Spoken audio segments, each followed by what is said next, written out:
जय श्री राम।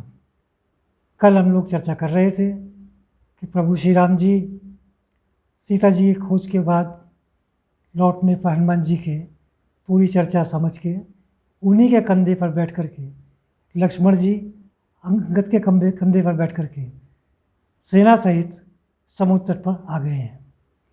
उधर रावण बेचैन है, वो अपनी सभा में आकर के मुंह लटका करके बैठ गया, लेकिन बेशर्मों की भांति उसने चर्चा प्रारंभ कर दी।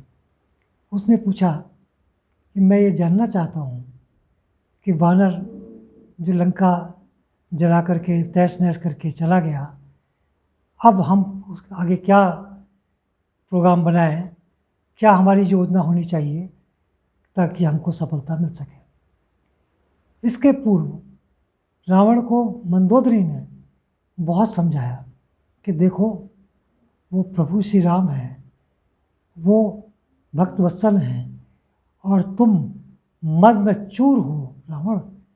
अब भी मैं आपको अपनी राय देना चाहती हूँ एक पत्नी की हैसियत से, जबकि तुम्हारे कुशल मंत्री ने, स्वयं विभीषण ने, आपके भाई ने आपको परामर्श दिया है कि आप सीता को यहाँ से लौटा दीजिए। इसमें हम सब का ही नहीं, पूरी राक्षस जाति का भला है, आप समझो बात को। लेकिन रावण कहने लगा कि तुम नारियों में यही तो एक गुण है, तुम लोग सदा जाति से ही डरपोक हो। अरे मैं त्रिलोक विजयी हूँ, उस वानर ने उत्पात मचाया है तो कोई बात नहीं है, उसको भी हम देखेंगे, वो कहाँ का वानर है, वो तो थोड़ी सी असावधानी हो गई तो ऐसा कर गया। ये कहकर के जब वो अपने वहाँ पर सभा में आया तो फिर विभीषण खड़े हो गए।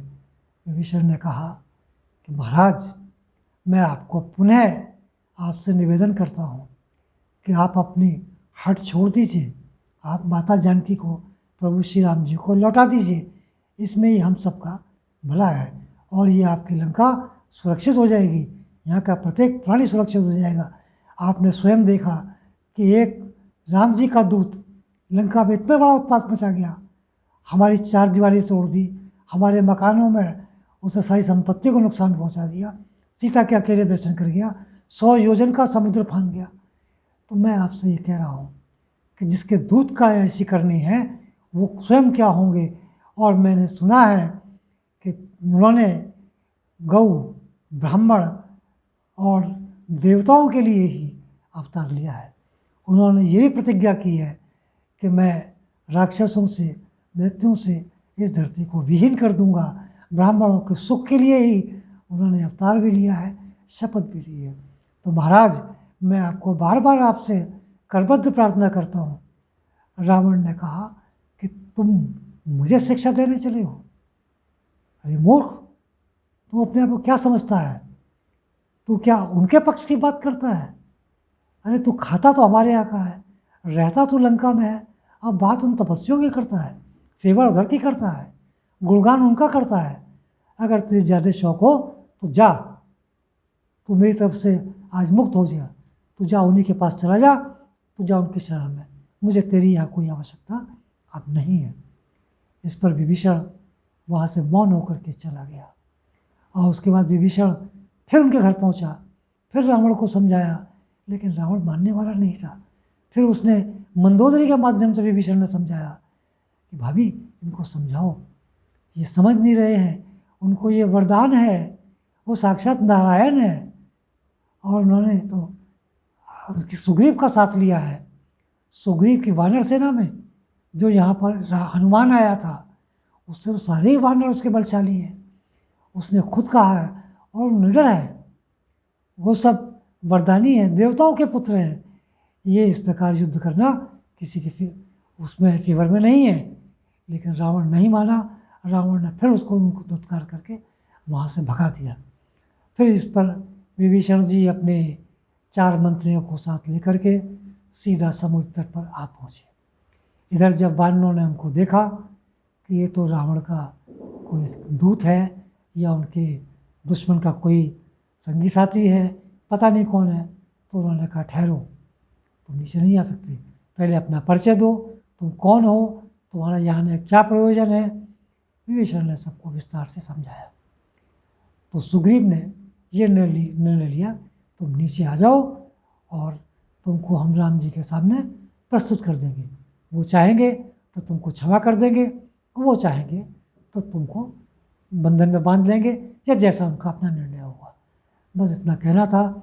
लेकिन हनुमान जी की प्रेरणा से उनको लेकर के जब राम जी के सम्मुख गए तो हनुमान जी ने उनका बड़ा साथ दिया, उनके बारे में विस्तार से बताया कि प्रभु ये तो आपके भक्त हैं, इन पर तो आपको दया करनी ही करनी है। तो इस पर प्रभु श्री राम जी ने कहा, हनुमान तुम मेरी विरत जानते हो, तुम मुझे भली बात ही जानते हो कि चाहे कोई दुश्मन भी हो, किसी भी आशय से मेरी शरण में आया हो, जो मेरी शरण में आ गया उसको मैं अभय दान देता हूँ, उसको उसकी रक्षा करता हूँ। और विभीषण से उन्होंने पूछा कि अब आप महाराज बताइए, आप क्या चाहते हैं, किस प्रयोजन से आप आए हैं। विभीषण ने कहा कि प्रभु हम जाति से राक्षस हैं और हम विशर्वा के पुत्र हैं, रावण के भाई हैं और कुबेर की हमारे सौतेला भाई हैं। और मैं तो आपकी भक्ति मैंने की है और मैंने रावण को बहुत समझाया, लेकिन उस सीता जी को वापस देने के लिए तैयार नहीं है। तो मेरे पास अब कोई और रास्ता बचा ही नहीं था, क्योंकि उसने मुझे दरबार में बेइज्जत करके लात मार के लंका से निकाल दिया है। तो प्रभु मैं ऐसी परिस्थिति में आपकी शरण में आया हूँ, और चूँकि हम ब्राह्मण हैं तो हमारी बुद्धि तामसिक है और हमसे ठीक से तो भक्ति भी नहीं होती है। अब आपकी जैसी इच्छा है, हमने सुना है कि आप शरणागत वत्सल हैं। तो प्रभु श्री राम जी ने तुरंत कहा कि लंकेश कहकर उनको संबोधित किया, और उन्होंने अपने वानरों साथियों से कहा कि जाओ समुद्र का जल ले आओ। उसके बाद राम जी ने उनका लंकेश कह करके तिलक कर दिया।